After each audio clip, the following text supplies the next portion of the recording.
Hey everyone, it's Ben Hardy here, and in today's we'll be comparing the new Lexus GX550 to the new Ineos Grenadier. This is a comparison of old school versus new school, and we're going to see who wins in today's comparison.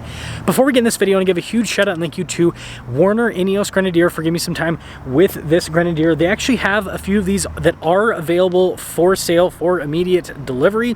So if you happen to be interested in the new Grenadier and you don't want to wait forever to get one, definitely reach out. Just ask for Corey if you have any questions. And then I'll also include a link to my car buying guide in the description down below as well. Let's get right into it.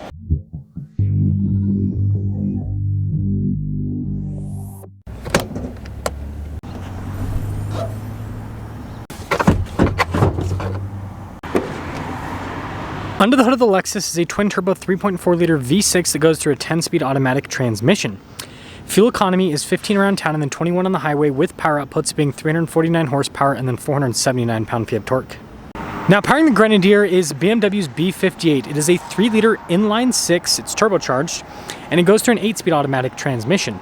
Now, fuel economy with the Grenadier is about 15 miles per gallon for the average, and then power outputs are 282 horsepower and then 331 pound-feet of torque. Something to note, BMW is notorious for underrating their powertrains, so I bet that 282 and 331 is to the wheels, but we'll see in the driving. Before we move forward with this comparison, I do want to mention, if you're going to see more videos just like this, then I recommend you subscribe because I post content every single day.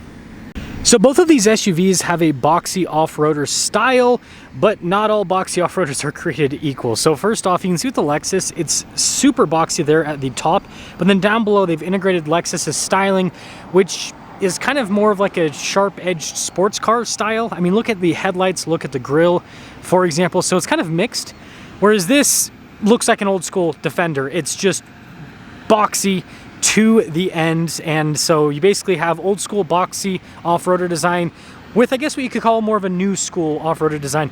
Now, something to note, if you get an overtrail on the Lexus, you get skid plate protection and all of that, and then the Grenadiers, I mean, this is all about off-roading, so you've got tons of skid plate protection, and then this one even has a winch integrated from the factory. And then with the Lexus, you're gonna have like these nice pretty painted sections and everything. With the Grenadier, you can see hardcore off-road bumpers. And you can see the difference in focus when you look at the tires and the wheels. So with the Grenadier, 17-inch wheels, and these tires are about 32s, roughly 32 and a half almost. With the Lexus, we've got 22-inch wheels. It's 265 by 50 by 22. It's definitely a luxury setup. Again, if you get the Overtrail 18-inch wheels, 33-inch tall tires, so that would be, you know, more comparable to what this Grenadier has. And then look at the fender flares here. Again, very beefy looking, whereas the Lexus has these very pretty, elegant, painted fender flares. Same with the trim. I mean, look at the sides. It's like the Grenadier is very utilitarian looking. I mean, they both have square mirrors, but then just look at the rest of the trim on this, and you can see the difference in focus with them. So here's your full side view with the Lexus. And then here's the full side view with the Grenadier. This is where you guys can see the air intake right there, which again gives it more of an off-roader appearance. Now the Lexus, being kind of more of a, you know, I guess modern traditional vehicle, has a regular hatch here in the back. This one does come with a third row. You don't have to get the third row if you don't want it. And then got cup holders and everything there in the back. Got these fancy power controls to lower down the seats, and then you can see a little outlet there as well. And then this is, yeah, fully automatic. So kind of like a modern crossover in a way. Whereas with the Grenadier, it's got this split gate here. So you've got a ladder there on the back you can use as a handle. So you've got the first opening, and then we've got a little handle inside here to open up the rest of it. So very old school. And you can see we've got tons of vertical space here. And then look at this. Designed to be easy to clean. It doesn't have that nice cloth trim like in the Lexus. So this is definitely going all in on the ruggedness, all in on utilitarian life, right? And then finishing things up with the rears, I think this is where you can really see the presence difference with the vehicles. The Grenadier is quite a bit taller and obviously boxier, and so it has quite a bit more presence, especially next to Lexus. And funny thing, there's a slant here on this parking lot, so the Grenadier is actually lower elevation than the Lexus, still looks a lot bigger.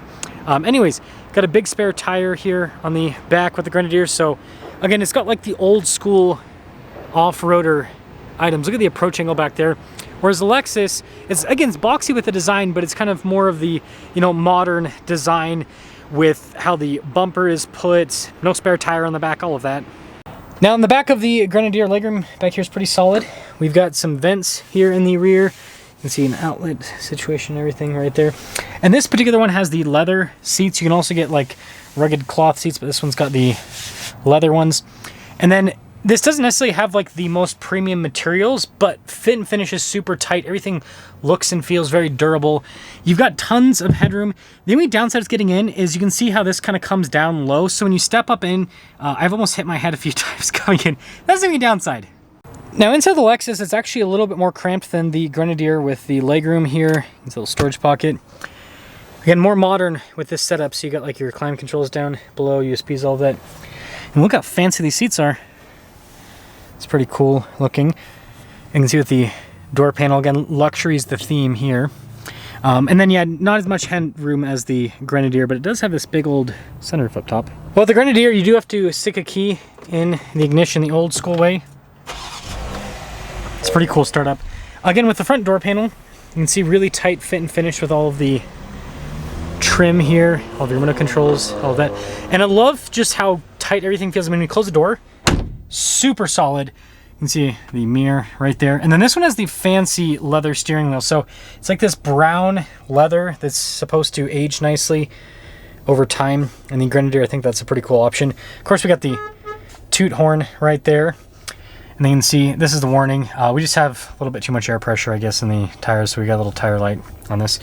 But anyways, in reverse, you can see we've got a backup camera here in the center with the Grenadier. And then there's a lot of stuff here in the infotainment system. So you can see right there, it shows us a little bit too much pressure on the tire. And then speedometer, right? It has all the information here. And then you have different items on the side that you can scroll through. So like your off-road stuff, for example. It does take a second for some of the stuff to load up, but like I can see altitude. 4,200 feet elevation here. So it's frankly, it's easy to use. I think this is probably, has a lot of UI from BMW. I love it. It says tire pressure high. That's funny. Anyways, down below, you can see we've got a compass there, which is another cool feature. We've got controls, really nice actuation on everything, heated seats with this. You can see all the other controls. Really does feel like kind of like an aircraft in here. Little handbrake. We got the BMW shifter because it's got a BMW powertrain. And then we've got our 2-speed transfer case here. And then this is if you don't want to use the touchscreen for the infotainment system. And then we've got some cup holders here on the center console. And I want you to pay attention. Again, super tight with everything. Got this old school grab handle there as well. And then this one has these Safari windows. It's a really cool option on the Grenadier. Makes the cabin feel more open, and you can pop them open as well. And then this is important to note. So you probably saw here, we've got a center locker. And then this also comes with a front and a rear locking differential as well. So it's got quite a bit more like old school off-road tech when we compare to what the Lexus has. But yeah, you've got all of these controls for different items at the top, very aircraft stylized.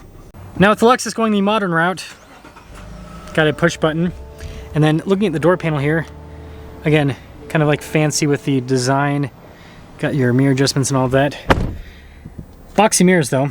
And then look at the steering wheel. Again, very luxury with the look. Sadly, we don't have a toot function like in the Grenadier.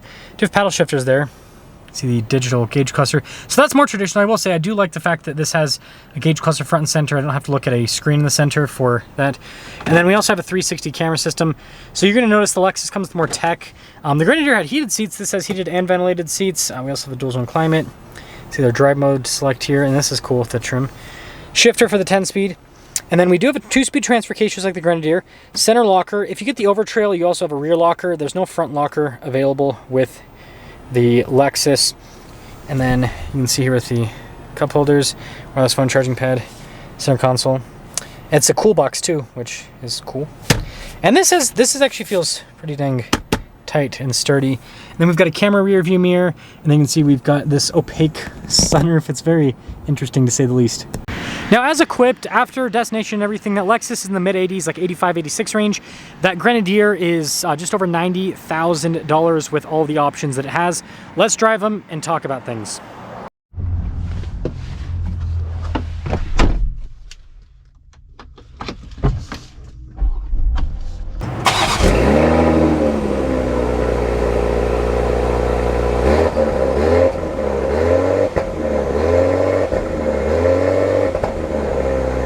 Let's talk about visibility in the Grenadier before we set off. Over the hood, fantastic.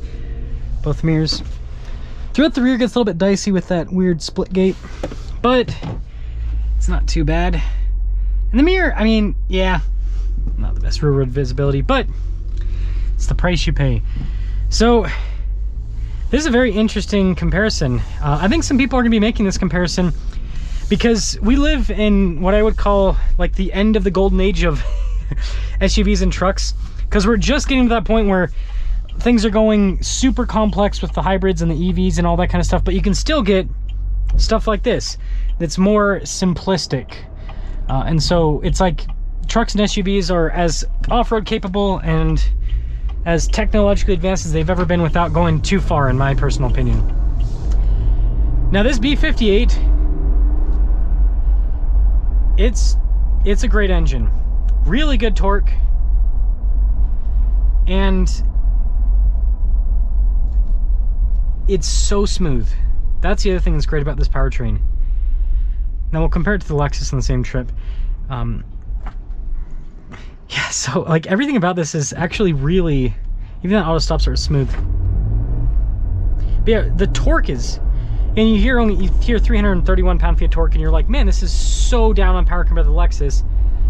But it doesn't feel like, this feels like adequate with the power. It feels like it's got more than enough power. Now when it comes to the ride, it's actually, I mean, again, the tire pressure is pretty high on this, but it's not bad. It's not bad at all. Like it's a body on frame SUV, solid axles, front and rear. It's got really durable equipment on it, so it's gonna be a firmer ride because everything, this has been designed and built to be able to handle hardcore off-roading. And then the steering, right, it's actually not that bad. But it does the kind of like Wrangler wandering thing a little bit. It's super light, it's more vague, but it has the experience, I think, because it makes it feel like you're driving a tank-like vehicle because the steering's kind of vague. Because that's what you assume, like a sports car, you assume it's going to be sharp and all of that. Whereas this, you assume it's not going to be sharp, and it's not, and it's fun. So overall, the Grenadier, because I don't want to have this driving portion be too long, but the Grenadier feels like an experience inside. Everything feels very custom, unique, and it drives unlike anything else on the market. The best way for me to explain how this drives without you going and driving one yourself, which I recommend, go and drive one yourself. It's really cool. It drives like a G-Wagon and a Wrangler had a baby. That's how the Grenadier drives. And it's quick. Like, again, like I said, BMW underrates their engines. This has more than enough power. So with that being said, let's pop into the Lexus and see how that feels.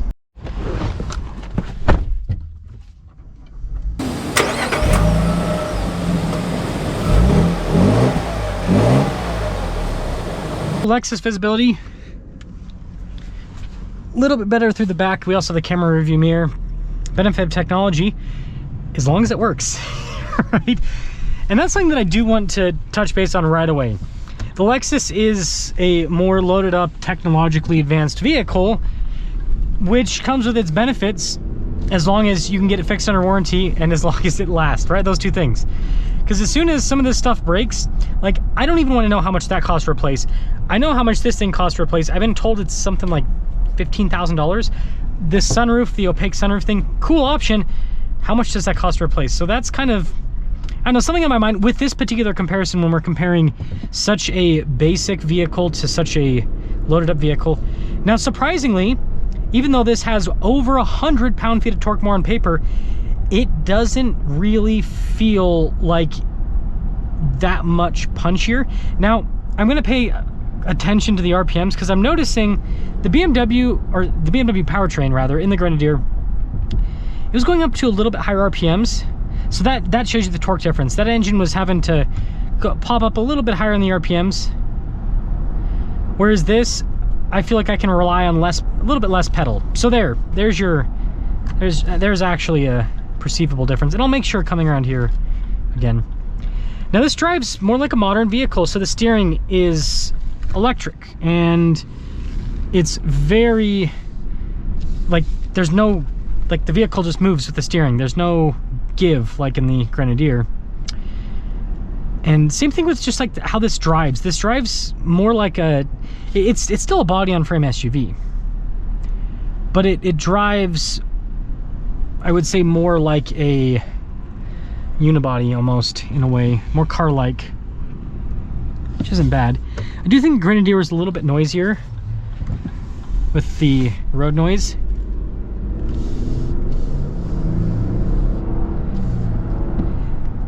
That's so strange. This, I mean, honestly, it doesn't really feel that much. It feels strong, but I don't know. That BMW powertrain, just the B50 is so responsive. It's not as big of a difference as you think it would be. Yeah, over this, I mean, the suspension's definitely smoother. You can see, again, the luxury stuff is coming in with this. So to cap things off with this comparison, Grenadier versus GX. This basically gives you a luxury car experience. It's got all of that modern stuff.